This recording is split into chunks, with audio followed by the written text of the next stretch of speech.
Greetings. Hey, everyone. Addison Pollock, Director of Community Engagement with AARP Indiana, and I'm joined not by Emily Gorman, but Mel. Mel Bolander, even though Emily is one of our favorites and we miss her today. That's right. Mel, what's your role with AARP Indiana? I'm the Senior Operations Associate.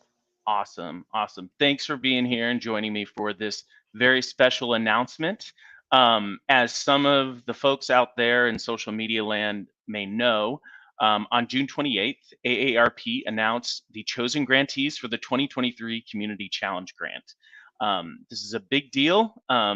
If you're not aware, the Community Challenge Grant is an annual program that is aimed at funding projects that make communities across the country more livable for residents of all ages. As Mel knows, our entire team of staff and volunteers and a lot of our members know, livable communities is huge for us in Indiana, making sure that we have communities where folks can age in place and have a good quality of life. So this program is vitally important to us, and we're so glad to play a small role in the rollout of it. So this challenge grant program, it funds innovative projects that inspire change. They're supposed to spark quick change as well. So in areas such as public spaces, public places, housing, transportation, diversity, equity, and inclusion, digital connections, and community resilience, and much more. AARP awarded more than $3.6 million in quick action grants that are being distributed to 310 organizations across all 50 states, Washington, D.C., Puerto Rico, and the U.S. Virgin Islands, everywhere AARP has an office. Indiana was fortunate enough to receive more than $45,000 to go towards 7 different projects across the state. So as you'll find out, we're going to count down these projects right now, all 7 of them. They represent different types of communities, so both urban and rural and everything in between. Our hope is that we can interview all 7 of the grantees. We're hoping to bring them on as their schedules allow in the next couple of months. So hold on and be on the lookout for those. We are very much looking forward to that. And I think we might have a conversation lined up soon. So before we segue into today's countdown, I just wanted to briefly talk about some changes to the program this year. So there are 3 different types of categories for grants this year. The first one is called the flagship grant, which you are probably familiar with. This is the traditional community challenge grant that funds all of those great issues that we work on, or livable community topics such as transportation, housing, diversity, equity, inclusion, digital connections, etc. So those were nothing has changed with those. The 2 categories that are different are the capacity building microgrants, which fund projects that improve walkability in community gardens. These include additional resources provided by AARP, as well as some leading nonprofits across the state or the United States, and then demonstration grants. These are projects that build capacity towards transportation systems change and build awareness of new housing options, such as accessory dwelling units. There was a design competition that could be funded through this grant. Unfortunately, that category, the demonstration grants, we did not receive any, Indiana did not receive any grants in this category for 2023. So you won't hear us talk about the demonstration grants, but this year, but hopefully next year. So I've done a lot of talking. Mel B, you're on this call with me. You're on this video conference. Let's talk about our number 7 grant that we were able to make this year. Take it away. So this was a capacity building micro grant for $2,500, and this went to Mongo Community Development Association. Cool. So this is a community of 125 residents in LaGrange County, Northeast. Nice. This project is interesting. It's to host a walk audit to evaluate the local sidewalk inventory, kind of to find opportunities to repair and provide better access to the town park, safe walking opportunities for the residents of every age, which is our bread and butter. That's right. They're going to work with a contractor to install sidewalk improvements accordingly. And since this is capacity building microgrant, this association will also receive support from America Walks and the AARP's Walk Audit Toolkit. So cool. I remember when we were reviewing this one, we were like, "Where's Mongo?" Like, we're not sure. So I'm like, I'm super glad that I know where Mongo is now. It's so cool. It Um, is, and I yeah, love anything that has to do with the Walk Audit Toolkit. I think it's such a great tool, and I'm excited that they know about it and that they're using it. definitely. Yeah, I mean that intersection of like policy change or like materially changing your community, Mhm. and just AARP and livability is just perfect. So that's awesome. I wish Emily was here for our number 6 grantee. It was Fort Wayne Trails. As many know, Fort Wayne Trails is obviously located in Fort Wayne, which is the second largest city in the northeast part of the state.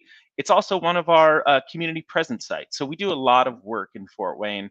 And Emily Gorman, who you saw in the intro, is our community uh, director of community engagement for the community. So Mhm. this is a flagship grant. The amount awarded was around $7,477.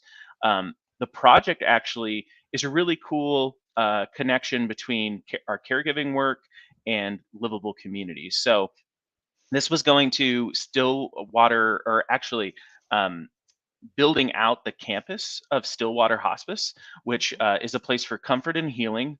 Obviously, it's a hospice care center, but Stillwater's has a campus of 2 acres of native prairie land. It has a pond and it has 3/4 mile of walking paths. So this space is open to the public. It's completely it's not a private land, so anyone can access it. There was a lack of signage, and the current path to the campus was not really accessible. So this project will install curb cuts. It will put in signage to improve the community's access to some of those assets, such as the prairie and the pond, and just really make it more of a community space, make it more inviting. So we are super pumped about this one and are going to be excited to be at any ribbon cutting there is, or support that project going forward. So very cool. Absolutely. And with the next one is where the name is related, but they're not the same organization. So take it away, Mel. Are you sure this is your community? No, take it away, please. Okay. So this is Stillwater's Adult Day Center, and it's located in Indianapolis, North Side, Central Indiana. Again, this is a capacity building microgrant that was granted $2,500. So this is continuing our theme of livable communities and caregiving.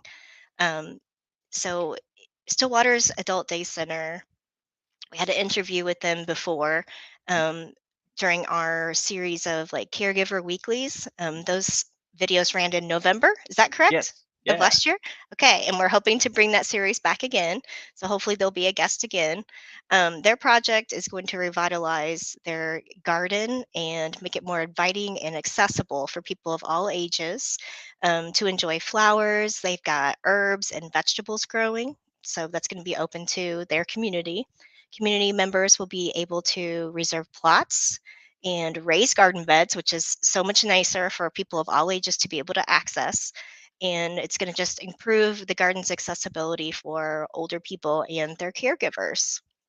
I love And that. then again, since this is one of the capacity building microgrants, the Adult Day Center will be getting support from 880 cities, and Nice. they'll also be in our AARP publication that is called Creating Community Garden for All.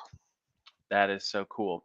Yeah, I love these capacity building grants and how they're these grantees are connected with the technical assistance providers, but they're Mhm. also supported with AARP's publications. Like, what a Yes. perfect pairing, you know? Yes. I love it.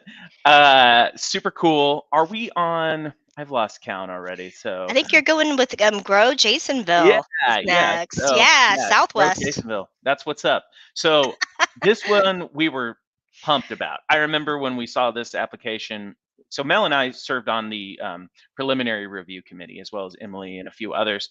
And so we get the first pass at these applications before we kind of send them off to others to kind of decide and select.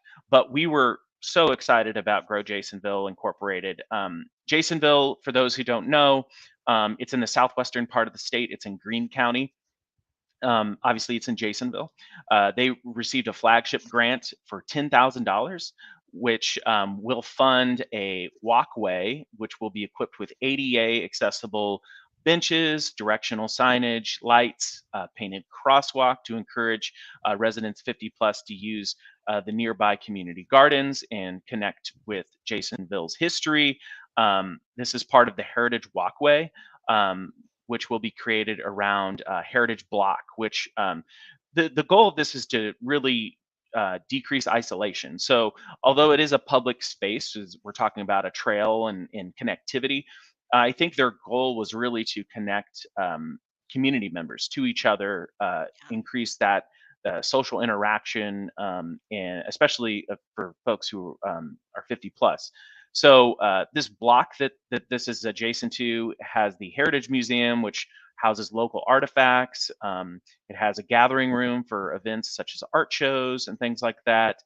There's a community garden nearby, and there's several restaurants, shops, and just gathering spaces. So lighting will be added. That's an important component to ensure safe access at all times. So we were like, we hit the go button on this. We were like, we really like this grant or this project. So super pumped to play a small role in bringing this project to life. Absolutely. Yeah. Mel, you want to take the next one? I think we're going south. I don't know if anybody Southeastern. noticed. Yeah, but we're going a little bit more east now. Yeah. So this is the South Madison Community Foundation, and they were awarded a flagship grant for $2,500, located in Madison, Indiana. And this is a project that we like because it's intergenerational.